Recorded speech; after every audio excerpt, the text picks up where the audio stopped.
अब तक थोड़ा ही सही पर कुछ तो हमारे पेट में होगा।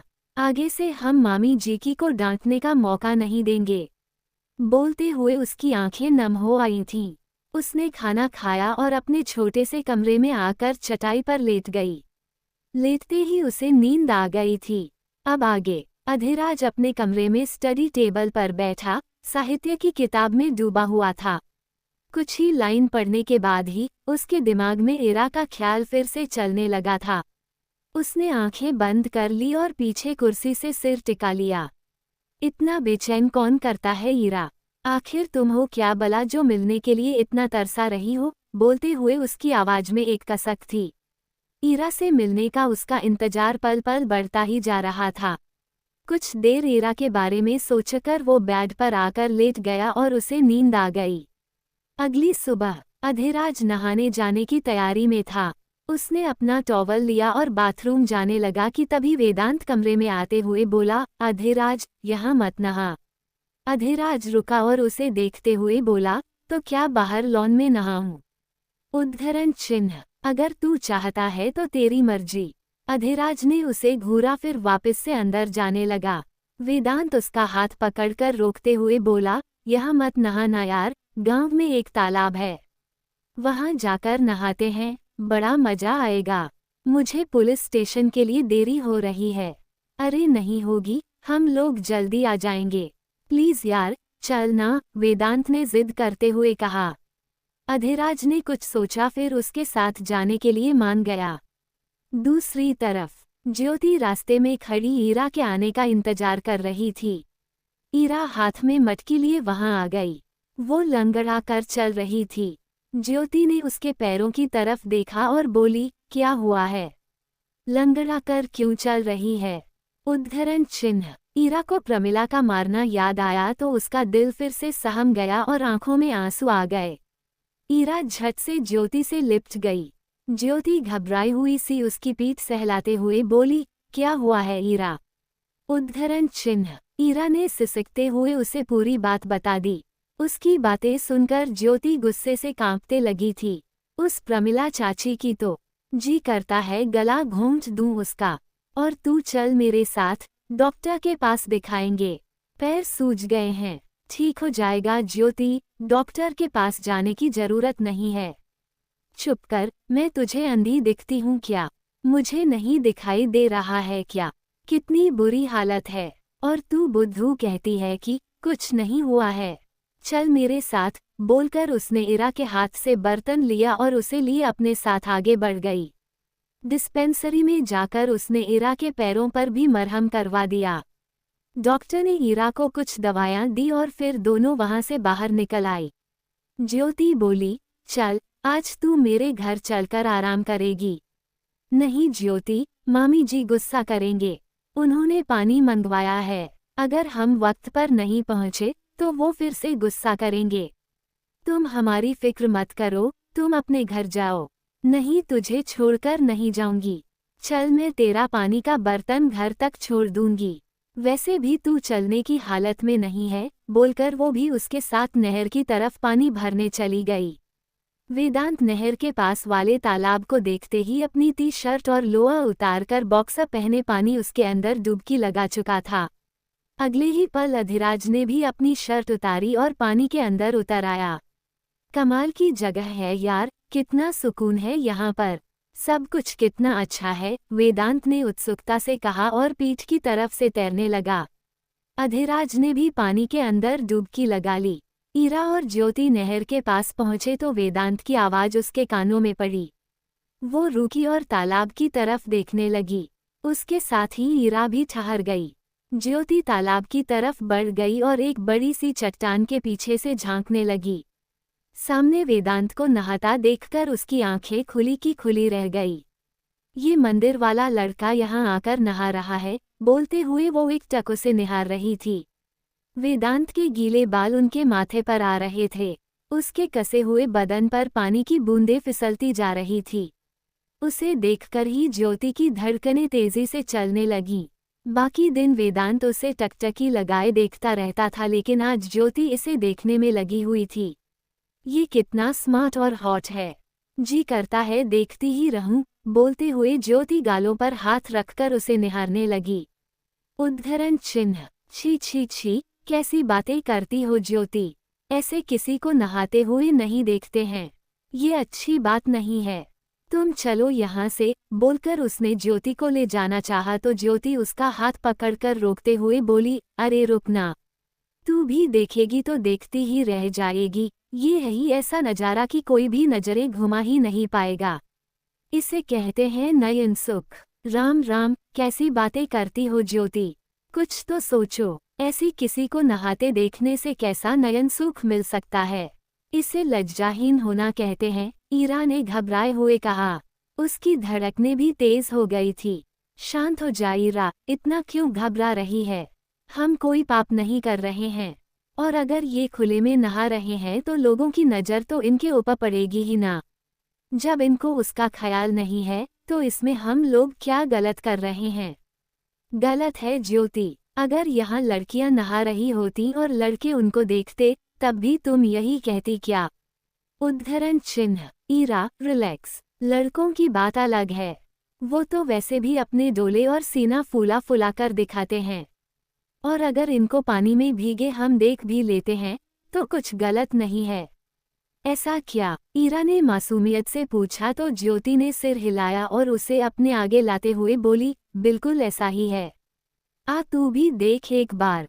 नहीं नहीं, हमें नहीं देखना ज्योति, तुम बस चलो यहाँ से। बोलकर वो जाने को हुई तो ज्योति उसे पीछे से हग करके चट्टान से लगाते हुए बोली, अरे एक झलक देखो तो सही। बोलकर उसने ईरा के चेहरे को सामने की ओर घुमा दिया।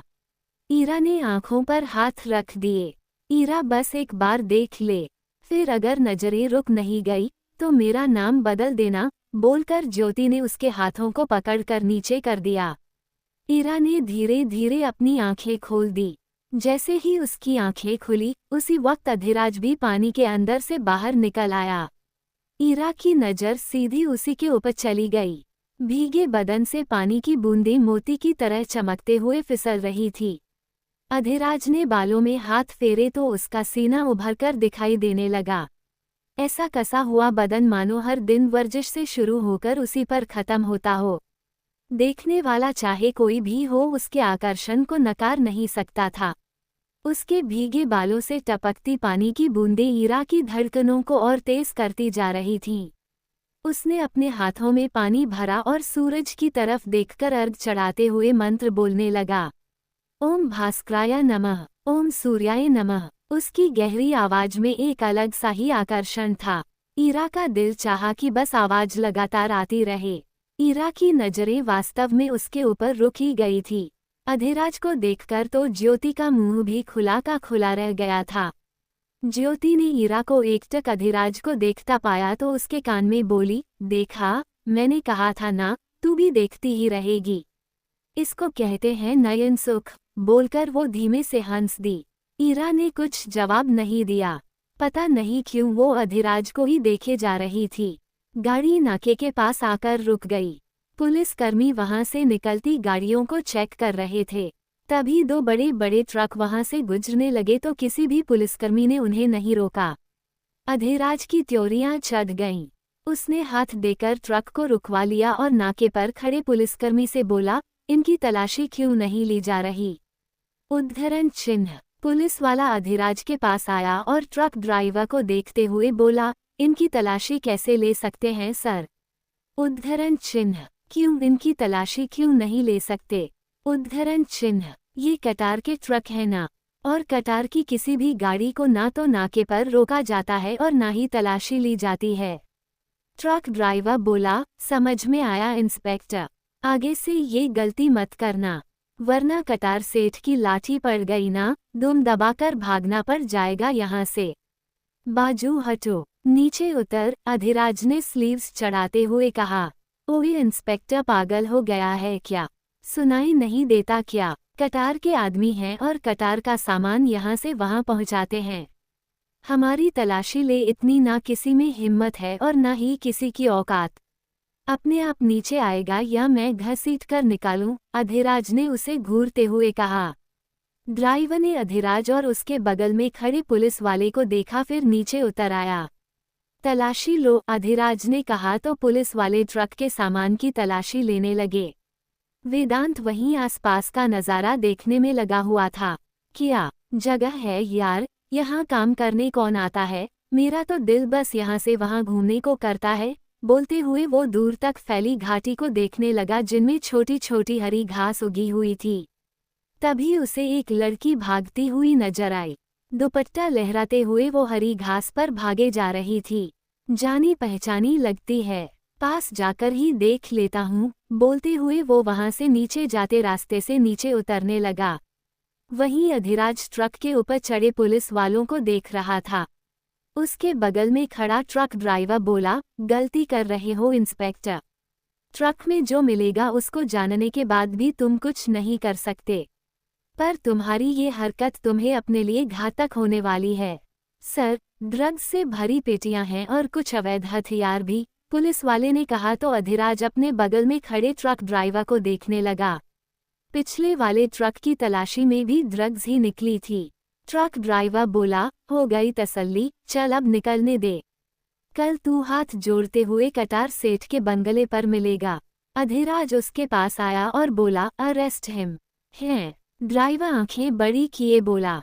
पुलिस वाला उसे हथकड़ी पहनाने आगे आया तो वो हाथ झटकते हुए बोला, पछताओगे इंस्पेक्टर, तुम्हें अंदाजा नहीं है मैं। उद्धरण चिन्ह। उसने बोला ही था कि इतने में एक जोरदार घुसा उसके चेहरे पर आकर लगा। उसका गाल सुन्न हो गया और चेहरा एक तरफ घूम गया। अधिराज ने उसे कॉलर से पकड़ा और बोला, बाकी की अकड़ जेल में निकालता हूँ, बोलकर उसने उसे पुलिस वाले की तरफ फेंक दिया। दूसरा ट्रक ड्राइवर भी अधिराज को घूरता हुआ निकल लिया। अधिराज ने रहमान को देखा और बोला, जब्त करो सारा सामान, इसमें से एक भी पैकेट यहाँ से वहाँ नहीं होना चाहिए। बोलकर वो वेदांत को देखने लगा तो वो कहीं नजर नहीं आया। ये कहाँ गया? बोलते हुए वो सड़क किनारे आया तो देखा कि वेदांत नीचे घाटी में उतर रहा था। वेदांत नीचे आया तो पाया कि वो लड़की घाटी से ऊपर जाती पहाड़ी पर चढ़ रही थी। ये तो वही मंदिर वाली है, पर मेरे आते ही ऊपर क्यों चढ़ने लगी है?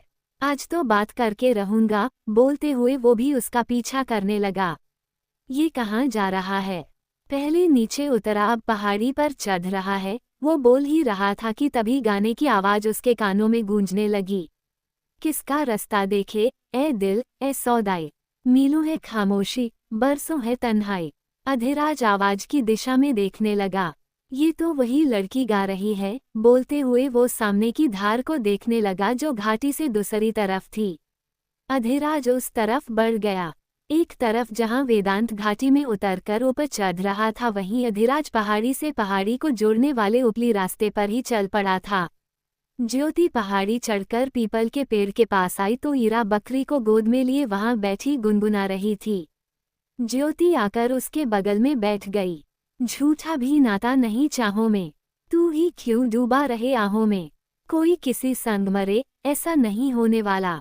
कोई नहीं जो यूं ही जहां में बांटे पीर पर आए।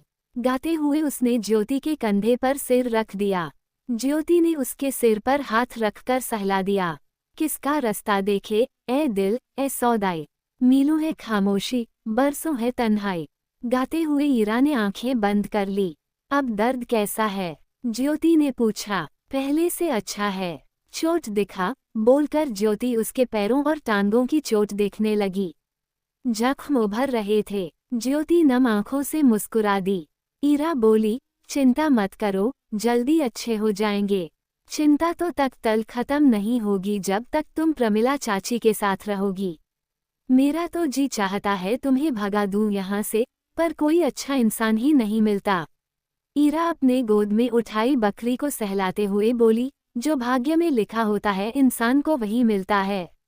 दादी माँ कहा करती थी कि ईरा तू बहुत अच्छे भाग लेकर जन्मी है। बोलते हुए वो फीका सा मुस्कुराई और बोली, पर शायद उनको उस वक्त नहीं पता था कि उनकी ईरा बहुत बुरे भाग लेकर जन्मी थी।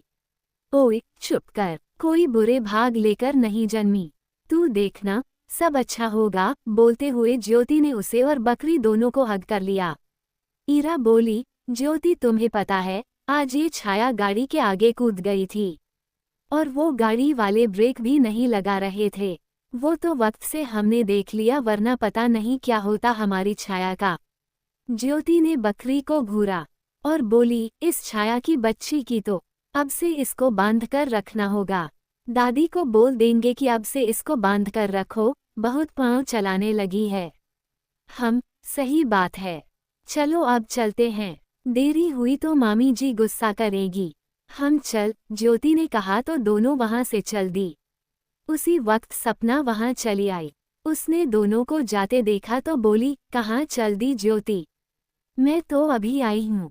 ज्योति रुकी और बोली, सॉरी सपना, तुम थोड़ी लेट हो गई। हम लोग शाम को आरती में मिलते हैं ना, अभी मुझे घर पर भी थोड़ा काम है। बोलकर वो ईरा के साथ आगे बढ़ गई। सपना ने गुस्से से मुट्ठी बना ली। इस ईरा के आने के बाद ज्योति हमेशा इसी के साथ रहती है। इस ईरा की वजह से मुझसे सब दूर हो रहा है। मेरी जिंदगी में ग्रहण लगा रही है ये लड़की, इसको तो मैं छोड़ूंगी नहीं। बोलते हुए वो गुस्से से खड़ी दोनों को देखने लगी। तभी उसे एहसास हुआ मानो कोई भागते हुए उसके पीछे आकर खड़ा हुआ हो। सपना में पलटकर देखा तो एक नौजवान लड़का खड़ा था। सुडौल बदन, बड़ी बड़ी पलकों वाली आंखें और माथे पर बिखरे बाल। वो बहुत आकर्षक लग रहा था। वहीं वो भागते हुए आया था तो उसकी सांसें फूली हुई थी। सपना का ध्यान उसके तेजी से अंदर बाहर जाते सीने पर चला जा रहा था। सपना उसे देखती ही रह गई। क्या अभी आप ही गाना गा रही थीं? अधिराज ने पूछा। सपना कुछ नहीं बोली, बस उसे ही देखती रही। अधिराज फिर बोला, बताए ना, आप ही गाना गा रही थीं क्या? उद्धरण चिन्ह। सपना ने उसे देखते हुए मन में कहा, ये ईरा का गाना सुनकर यहाँ आया है क्या? पर वो तो जा चुकी है, अब क्या करूं? अगर ना कर दी तो ये लड़का ईरा को ढूंढने चला जाएगा, और अगर हाँ कर दी तो मेरे पास ही रुक जाएगा। अधिराज ने उसे चुप देखा तो फिर बोला, घबराए मत, मैं किसी गलत इरादे से नहीं पूछ रहा। जब पहले दिन यहाँ आया था तो इस आवाज ने ही स्वागत किया था। उसी दिन से आवाज का पीछा कर रहा हूँ। देखना चाहता हूँ आवाज के पीछे का चेहरा। क्या आप ही ईरा हैं? उद्धरण चिन्ह। सपना ने कसकर मुट्ठी बना ली। मन में कई तरह की उलझनें चल रही थीं। आखिर में उसने बस हाँ में सिर हिला दिया। अधिराज मुस्कुराया और बोला, थैंक गॉड, आज वक्त से पहुंच ही गया मैं, वरना आप हर बार निकल जाती हैं। आप बहुत अच्छा गाती हैं। सुनने वाला खुद को रोक ही नहीं पाएगा आपका गाना सुनने के बाद और भागा चला आएगा आपकी तरफ। सपना फीका सा मुस्कुरा दी और दोनों हाथों की हथेलियों पर अपनी उंगलियां मलने लगी। धन्यवाद, पर इतना भी खास नहीं गाती मैं। अधिराज बोला, ऐसा क्यों सोचती हैं? आप बहुत अच्छा गाती हैं ईरा। सपना ने ईरा का नाम सुना तो कसकर मुट्ठी बना ली और अंदर ही अंदर कुड़ने लगी। उससे बर्दाश्त नहीं था कि वहां ईरा की तारीफ की जा रही थी, और वो चुपचाप खुद ईरा बनकर उसकी तारीफ सुन रही थी। तभी वेदांत भी वहां पहुंच गया और हौंफने लगा। कितनी चढ़ाई थी यार, मर गया। बोलते हुए वो वहीं घास पर लेट गया। फिर उसने अधिराज और सपना को साथ में देखा तो उठकर उनकी तरफ चला आया। सपना को उसने पहली बार देखा था, अधिराज ने भी पहली बार ही देखा था। वेदांत बोला, ये उद्धरण चिन्ह। अधिराज ने सिर हिलाया और बोला, ये ईरा है। वेदांत के होठों पर बड़ी सी मुस्कुराहट बिखर गई। उसने सपना के आगे हाथ जोड़े और बोला, जय हो देवी जी, भला हो ऊपरवाले का जो आपके दर्शन करवा दिए, वरना जब से यहाँ आए हैं तब से तरस रहे हैं आपको मिलने के लिए। रातों की नींद, दिन का करार सब गायब है। अधिराज ने उसे बाजू से पकड़ा और बोला, शांत वेद, शांत। समझ गई है वो? अच्छा। बोलते हुए वेदांत ने बालों में हाथ फेर दिया। अच्छे लगा आपसे मिलकर, अधिराज ने कहा तो सपना बोली, जी मुझे भी। आप यहीं रुक रही हैं या जाना है यहाँ से? मतलब आप चाहें तो हम आपको गाड़ी में छोड़ देंगे। सपना ने अधिराज की बात सुनी तो उसकी आंखें चमक उठी। वो उसके साथ उसकी गाड़ी में जाएगी ये बात उसके दिल को फूले नहीं समा रही थी। चलिए, उसने कहा तो अधिराज ने उसे चलने का इशारा कर दिया। वैसे आप यहाँ किसी के घर मेहमान हैं क्या, या फिर घूमने आए हैं क्या? सपना ने पूछा। वेदांत बोला, मेहमान ही हैं, लंबे मेहमान। पर किसी के घर के नहीं बल्कि पुलिस स्टेशन के। जी, मैं समझी नहीं, सपना ने कहा तो वेदांत बोला, मतलब ये यहाँ के पुलिस इंचार्ज हैं और मैं डिप्टी इंचार्ज। सपना ने सुना तो उसकी आंखें हैरानी से बड़ी बड़ी हो गई। इंचार्ज, बोलते हुए वो हैरानी से अधिराज को देखने लगी। अधिराज प्यारा सा मुस्कुरा दिया। सपना की हलक उसके मुंह को आने लगी थी। मर गई? अगर ये पुलिस के इंचार्ज हैं तो मतलब लंबे वक्त तक यहाँ रहेंगे। ऐसे में तो मेरा झूठ 2 दिन में पकड़ा जाएगा। सोचते हुए उसे पसीना आने लगा था। अधिराज ने उसे ऐसे चुप देखा तो बोला, क्या हुआ? आप चुप क्यों हो गई? पुलिस वाले इतने भी बुरे नहीं होते, आपको घबराने की जरूरत नहीं है। आप सुरक्षित हैं हमारे साथ। सपना ने थूक का घूंट गले से नीचे निगला और हल्के से सिर हिला दिया। सब बिना रुके आगे चलते रहे। वेदांत कुछ ना कुछ बोलता रहा और सपना अपने माथे पर लकीरें लिए अधिराज को देखती रही। क्या टिक पाएगा सपना का झूठ? क्या अधिराज मिल पाएगा ईरा से?